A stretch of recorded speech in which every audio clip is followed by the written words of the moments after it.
Et si cette fois j'avais vraiment un problème? Si t'es hypocondriaque et que tu t'es déjà dit ça plus d'une fois, cette vidéo est pour toi. Et si tu veux un post par jour pour mieux gérer tes émotions, abonne-toi. Quel est ton objectif? Numéro 1, faire assez de visites médicales pour ne plus jamais avoir de sensations inquiétantes ou ne plus angoisser comme tu le fais aujourd'hui à chacune d'entre elles.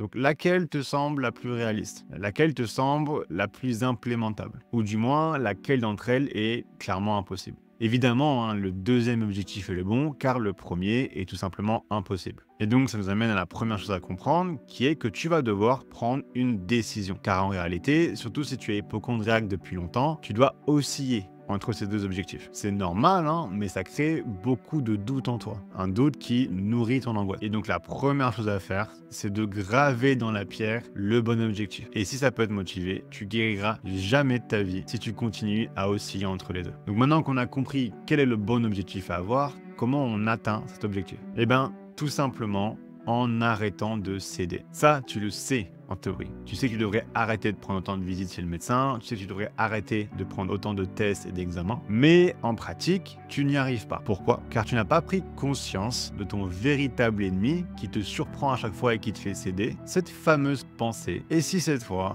j'avais vraiment quelque chose de grave? Parce que dès que cette pensée elle arrive, ça y est, tu oublies toute la théorie. Parce que tu penses que tu seras guéri quand tu n'auras plus jamais à avoir cette pensée et qu'elle te fera plus peur. Mais non.